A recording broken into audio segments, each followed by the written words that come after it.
हिकिड़े बादशाह जे साम्हूं तव्हां जाॻो पिया न त सुभान अल्लाह। हिकिड़े बादशाह जे साम्हूं के फ़क़ीर चयो, छा चयो?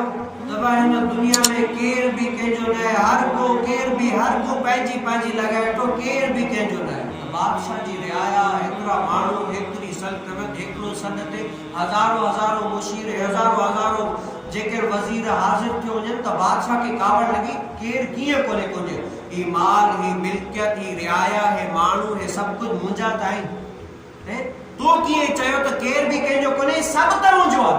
त फ़क़ीर ॾाढो दानिशवर हो फ़क़ीर चयो, बादशाह अगर तोखे मुंहिंजी ॻाल्हि सम्झणी आहे त हिकिड़ो नाटक करणो पवंदो। चई छा? चई अॼु तूं राति जो सुम्हीं तूं सुबुह उथिजो न, पंहिंजी साह बंदि करे छॾिजो, सिर्फ़ु कुछ घंटनि जे लाइ, पोइ तोखे ॻाल्हि पूरी सम्झ में अची वेंदी। चयो सही है। त फ़क़ीर जी ॻाल्हि ते अमल करे बादशाह छा कयो, सुबुह सुम्ही रहियो, साह बंदि करे छॾी। हर को आयो, वज़ीर, मुशीर, पुट, धीअ, मां, हे हो सभु कुझु आया त ॾिठऊं ॻाल्हि फैलिजी वई सॼे माण्हुनि में, त बादशाह गुज़ारे वियो। हेॾा होॾा थियो त ईअं ई त हुन जेको फ़क़ीर हो हिन बि चयो त आऊं हिन बादशाह खे उथियारे सघां थो। त कीअं अचे? हा उथियारेसि। त हिकिड़ो माखी हे तो इन मां पियालो भरे, जेको भी पीअंदो उहो माण्हू मरी वेंदो, बादशाह ज़िंदा थी वेंदो।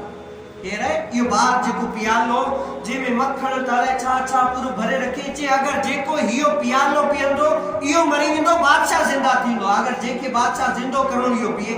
आया पुट जी तरफ़, बा तुझो पीउ ज़िंदा थी वेंदो, तूं ही पियालो पी। चे अब्बा हाणे मरी वियो, अलाए तुझी ॻाल्हि ज़िंदा आहे न, आऊं इहो कोन थो पीआं। धीअ जी तरफ़ आया, धीअ भी इहो ई जवाब ॾिनो। मां जी तरफ़ आया, मां भी इहो ई जवाब ॾिनो। घरवारी जी तरफ़ आया, इन भी इहो जवाब ॾिनो। वज़ीर हे हो सभिनी जी तरफ़ आया, सभिनी इहो जवाब ॾिनो, बा मरी वियो, हाणे असां इहो कोन पीअंदासीं, न गारंटी बि आहे न, हाणे मरी वियो, छुटो असांजी सॼी रिआयत थी वई।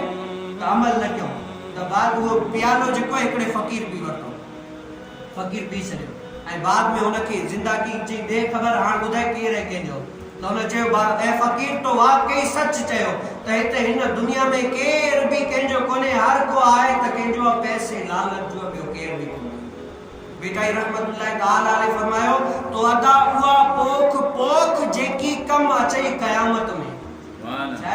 अदा उहा पोख